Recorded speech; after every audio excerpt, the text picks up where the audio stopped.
ॐ गणां त्वा गणपतिगं मवामहे कविं कवीनामुपवस्त्रवस्त्रमं ज्येष्ठराजं ब्रह्मणान् ब्रह्मणस्पद आनुशृण्वोति विश्वेदसादनं महागणाधिपतये नमः। ॐ गुरुब्रह्मा गुरुर्विष्णुं गुरुर्देवो महेश्वरः गुरुः साक्षात् परब्रह्म तस्मै श्रीगुरवे नमः। केशवाय नमः, ओं नारायणाय नमः, ओं माधवाय नमः, ओं गोविंदाय नमः, ओं विष्णुवे नमः, मत्सूदनाय नमः, त्रिविक्रमाय नमः, वामनाय नमः, श्रीधराय नमः, ऋषिकेशाय नमः, पद्मनाभाय नमः, दामोदराय नमः, संकर्षणाय नमः, वासुदेवाय नमः, प्रद्युम्नाय नमः, निरुद्धाय नमः, पुरुषोत्तमाय नमः, दोक्षाय नमः, नारसिंहाय नमः, अच्युताय नमः, जनार्दनाय नमः, उपेन्द्राय नमः, श्री कृष्णाय नमः, श्री कृष्णाय नमः, श्री कृष्णाय नमः. The continuation of the Srishtikanda of Padma Purana, it is summarized. Now the Bhishma requested sage Pulasya to reveal why Lord Vishnu had to take incarnation as Vamana, a dwarf presentation. Sage Pulasya replied, once during Satya Yuga, the demons had defeated the deity, the devas, and driven them out of their abode of heaven. Devendra and all the Indras and all the devas were pushed out of the heaven, abode of heaven. The mighty demon Bali Chakravarti was their leader.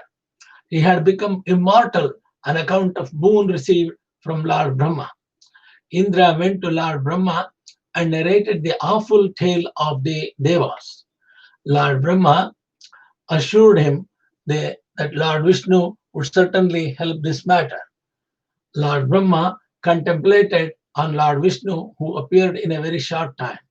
When Lord Vishnu came to know about the Devas' pitiable condition, he promised them that very soon Bali Chakravarti's wings would be removed. Lord Vishnu said, very soon I will take incarnation as Vamana Avataram. Indra will have to come along with me and demand a piece of land measured by my 3 steps. I shall then reveal my giant form and send him to the Patalaloka.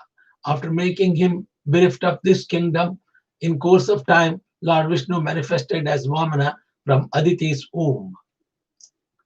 Aditi is the mother of Devas, and Kashyapa Maharaja, Kashyapa Rishi is the father. In the family of Kashyapa and Aditi, Lord Vishnu born as Vamana. This is Vamana Avatara. Lord Vamana, born in Aditi's womb, his manifestation was simultaneously marked by various auspicious signs. The air became full of fragrance, the deity started rejoicing, the trees started shedding flowers on their own, and all the desires of living beings were fulfilled. Lord Vamana then went to Bali Chakravarti's palace, accompanied by Indra.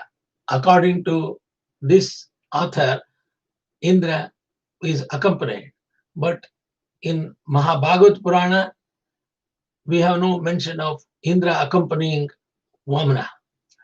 Both of them marveled at the grandness of Bali Chakravarti's city, which was surrounded by a high boundary wall. Bali was very virtuous and benevolent king. He was truthful and well versed in all the scriptures.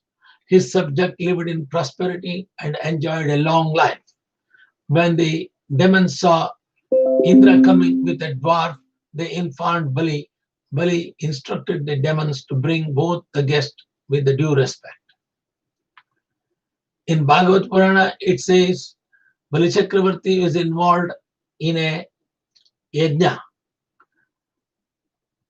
Shukracharya was conducting yajna for them. But that is not mentioned in Padma Purana. I don't know why. Bali treated his guest with all honor and asked Indra about the reason for his sudden arrival. Indra praised Bali's benevolence and said, the short Brahmin accompanying me is desirous of a piece of land measured by his 3 steps. Bali was amused at his ridiculous demand and requested Vamana to ask for anything he wished. But Vamana wanted nothing more than a small piece of land measured by his 3 steps. Shukracharya, Bali's guru, smelled something fishy and warned him, but he was not listening. Bali then requested Vamana to go ahead and measure the land by his 3 steps. Suddenly, Lord Vamana transferred his physique into a giant size. So the Vamana became very gigantic size.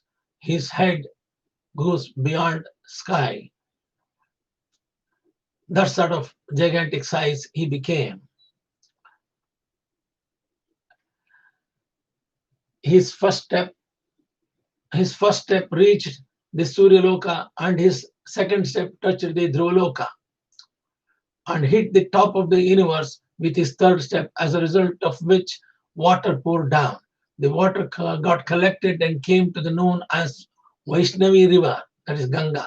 But the land had still not been measured, and hence Lord Vamana reminded Bali of his woe, and ultimately helpless Bali surrounded to the will of the Lord Vamana and sought his refuge.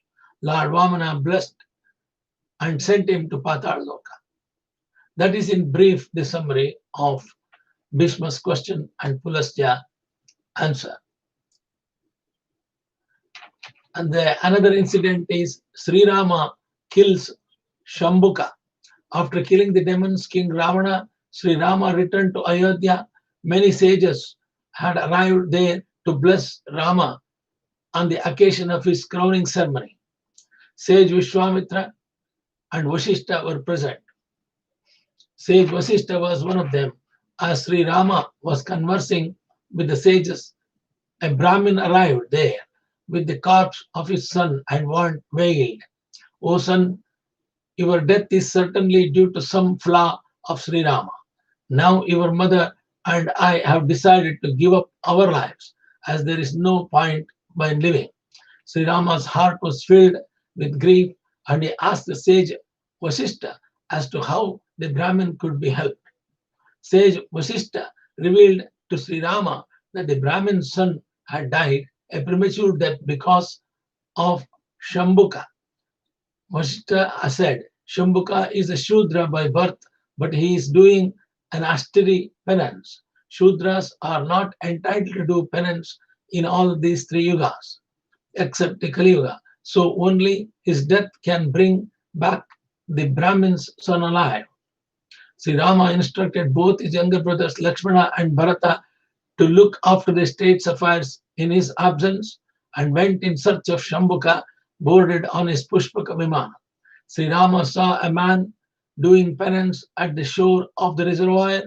He landed his Pushpaka Vimana and went near that man. He introduced himself that inquired about the man's identity. Sri Rama asked, "Why are you doing such an austere penance? Who are you?" Without moving, the man replied that he was a Shudra named Shambhuka. He said, "I am desirous of attaining to Devaloka, and hence I am doing this penance."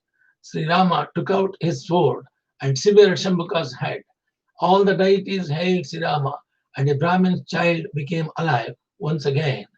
This incident is not described in, in the Ramayana also, in the Rama story, but this is mentioned here. By killing Shambhuka, he revived the son of Brahmin, according to Vasishtha's instruction. This is an unusual story we never heard before, and this is in Padma Purana.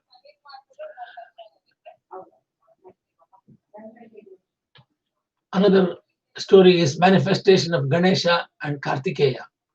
Once before taking her bath, goddess Parvati anointed unguent on her body, and while removing it created a human form from the accumulated sweat and dross. The head of this human form resembled an elephant. Parvati then playfully immersed in the human form into the river Ganga.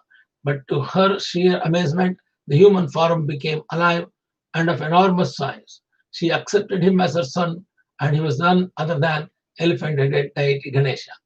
Once Lord Shiva became so deeply fascinated by her consort, Parvati, that he did not come out from his palace for 1,000 years. Once Lord Shiva became so deeply fascinated by her consort Parvati that he did not come out from his palace for 1,000 years. The deities became worried, the Devas, and sent Agni to find out the reason. Agni disguised himself as a parrot and entered the palace where Shiva was enjoying privacy with Parvati. Meanwhile, Parvati went at the bank of the reservoir to quench her thirst. After reaching there, she saw six divine women, Matrukas, carrying water in the leaves of lotus flowers. As Parvati was thirsty, she requested them to give some water. The Matrukas agreed on the condition that the son born to her, Parvati, should also have to be accepted as their son. Parvati gave her consent. The Matrukas gave Parvati water to drink. Hardly had Parvati finished drinking water than a divine child emerged out from her womb. The child possessed various weapons like trident, shakti, and a noose in his hands. He was none other than Kartikeya. The deities Devas appointed Kartikeya as the commander of their army. During that time, a mighty demon named Tarakasura used to torment all the Devas. Kartikeya killed that demon on the request of Devas. This is another incident mentioned in Padma Purana. I am giving a small brief of it. An ideal Brahmin and the significance of the Gayatri Mantra. In Padma Purana, they have given small stories as well as significance of Gayatri Mantra is mentioned in Padma Purana.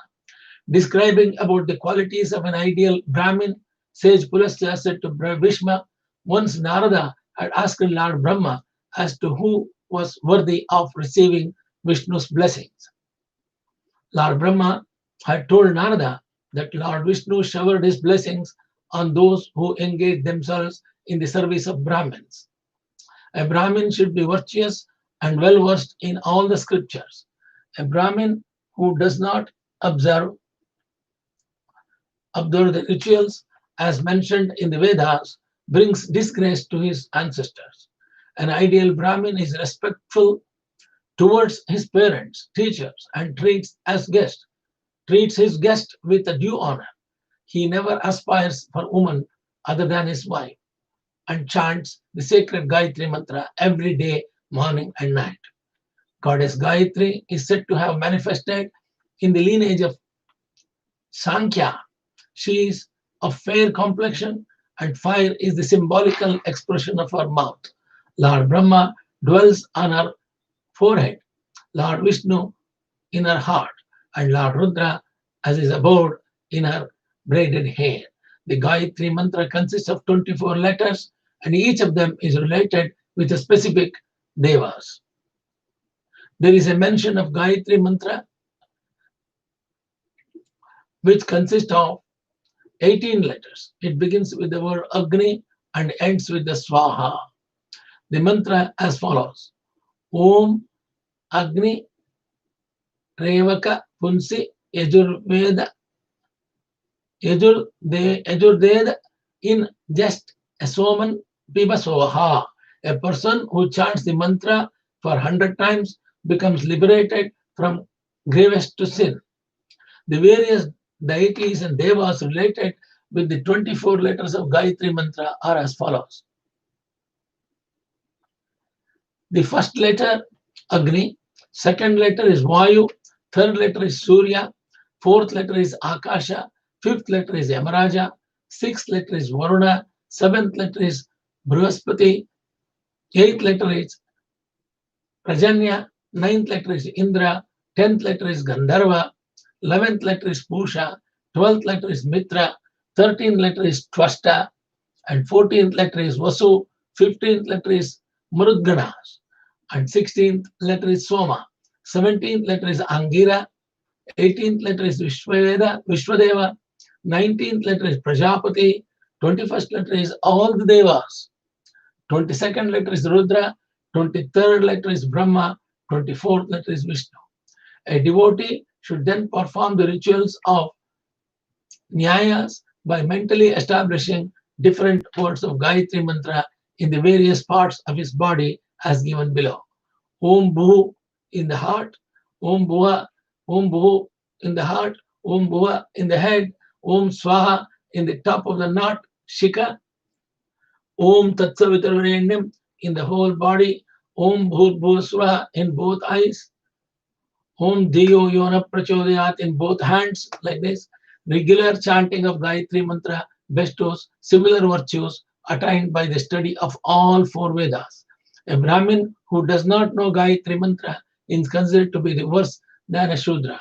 Anybody who chants Gayatri Mantra attains salvation. So Gayatri Mantra importance was given in Padma Purana in a small brief.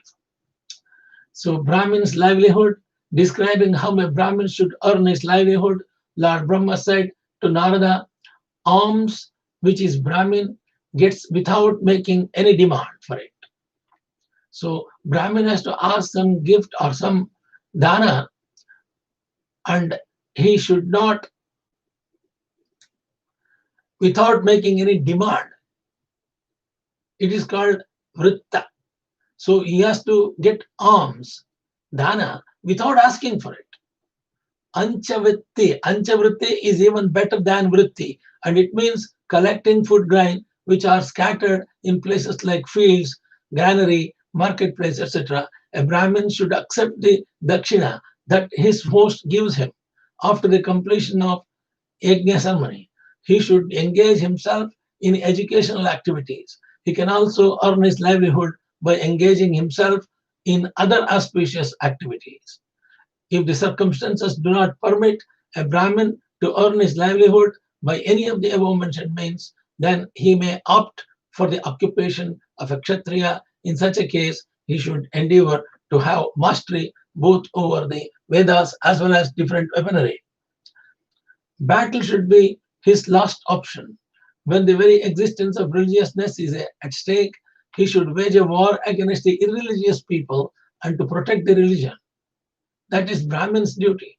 In an emergency situation, a Brahmin can also choose the occupation of Vaishya and earn his livelihood by doing business or agriculture. But while earning his livelihood by doing agriculture, he should in no circumstances abandon his own duties of a Brahmin. He should be honest while doing business and never try to exploit the customers. These are the small stories in a brief manner comes in Padma Purana. Another description of Narottama, the Brahmin, describing about the importance of five virtuous deeds. Pulastya said to Bhishma, the five supreme virtuous deeds are obedience to parents, faithfulness towards the husband, equanimity, not having enmity towards friends and devotion towards Lord Vishnu. By pleasing his father, one pleases all the devas. By pleasing his father, one pleases all the devas. Mother is a superior even to all the places of pilgrimage combined together. Pulastya then narrated the same tale of Bhishma, spell tale to Bhishma, which Lord Brahma had once told some prominent sages. Once there lived a famous Brahmin called Narottama. He had acquired divine powers on account of his austerity, penance, but unfortunately he never treated his parents with respect. After taking his daily bath, Narottama hanged his wet clothes in the open sky for drying without any support, and they used to dry without falling down on the earth. This special power had made him very arrogant. One day, a crane, a bird flying on the sky, passed during on his face, passed dung, bird dung on his face, which made him very furious. Narottama becomes angry. Narottama cursed the crane, as the result of which it was burned to death. His special power vanished due to the sin acquired by killing the innocent bird. Now, no longer his clothes remained in suspended position in the sky. Narottama became very sad. Suddenly he heard a heavenly voice instructing him to see Chandala named Muk. His discourses would be beneficial for you, said the heavenly voice. Narottama went in search of the Muk, the Chandala, and found him in the servitude of his parents. Muk was a great devotee of his parents, and his total devotion towards his parents had blessed him with an extraordinary power. His house used to hang in the air without any support. Narottama was deeply amazed at this wonderful sight.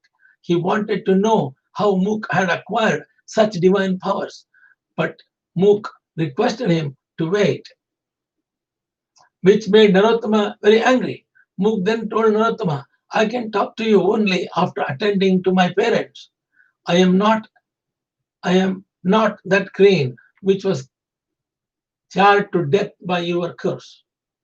If you don't have time, then go and meet that faithful wife. She will answer your questions.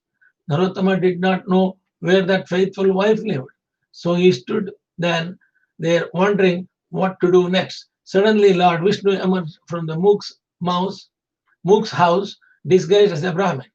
He took Narottama to the faithful wife's house. All along the way, Lord Vishnu preached to Narottama on the qualities of a chaste woman. As both of them were about to reach the chaste woman's house, Lord Vishnu disappeared, leaving Narottama all alone. Narottama requested the woman to enlighten him on the finer points of the virtuosity. But the woman was busy attending her husband and requested him to wait. Narottama threatened to curse her, to which the woman replied, I am not that crane whom you are cursed. If you are in a hurry, then you can go and meet Dharma Tuladhar.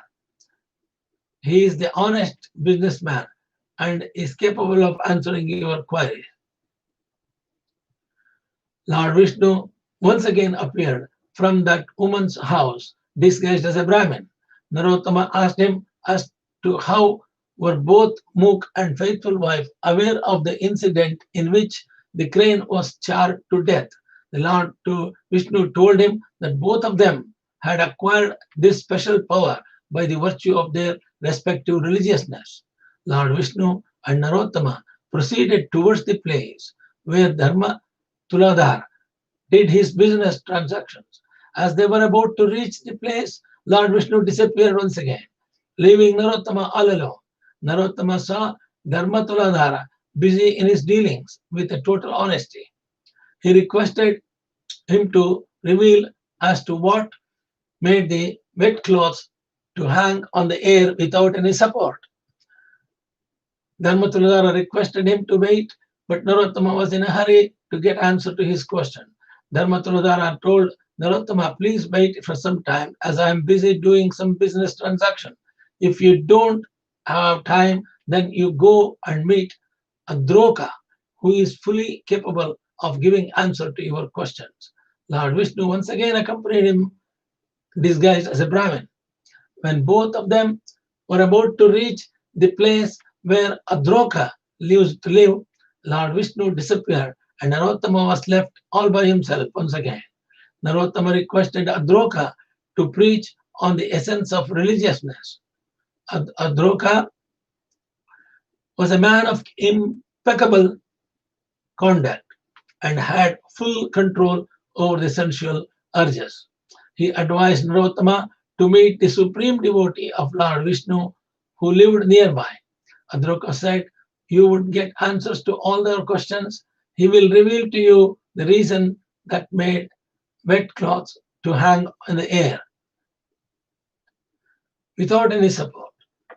Narottama then proceeded towards the place where the supreme devotee of Lord Vishnu lived. Lord Vishnu once again accompanied him in the guise of a Brahmin. After reaching there, Narottama expressed his desire of seeing Lord Vishnu. The supreme devotee took him to a temple situated inside the house premises. Narottama was amazed to see the same Brahmin who had been accompanied him all along the way, sitting on a lotus flower. He realized that the Brahmin was Lord Vishnu himself.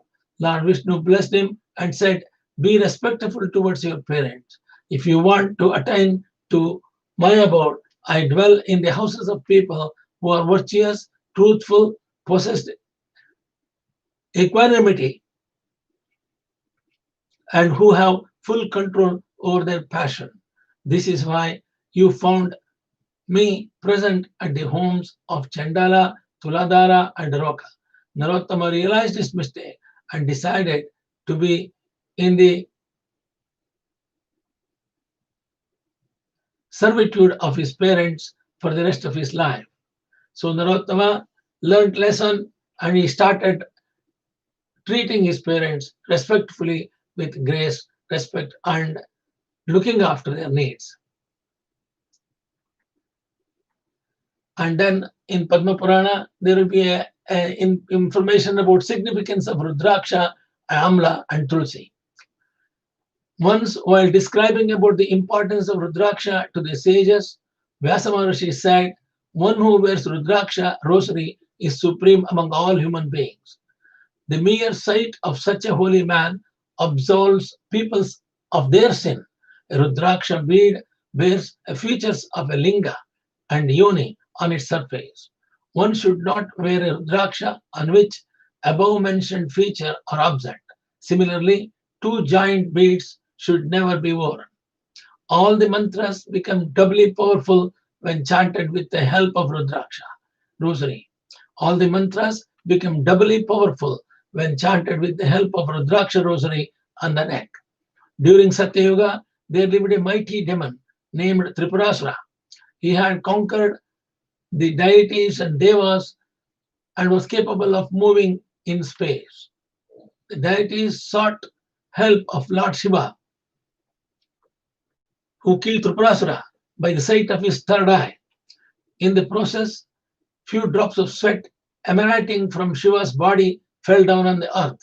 These sweat drops got transferred into a large Rudraksha tree. Amla is a very nutritious fruit, and great religious significance has been attached to it. Amla fruit is a very dear to Lord Vishnu, and its use on the auspicious day of Ekadashi brings unmatched virtue. A person who regularly eats amla enjoys a long life.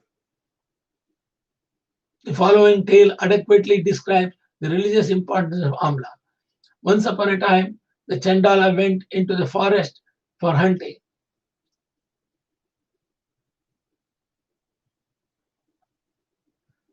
He hunted many deer and birds. Feeling hungry, he saw an amla tree and climbed up the top of the tree. This way, he satiated his hunger by eating sweet amla fruits. Unfortunately, while he was climbing down the tree, he fell down and died. When the attendants of Yamaraja arrived to take back his soul, they could not do so even after repeated attempts.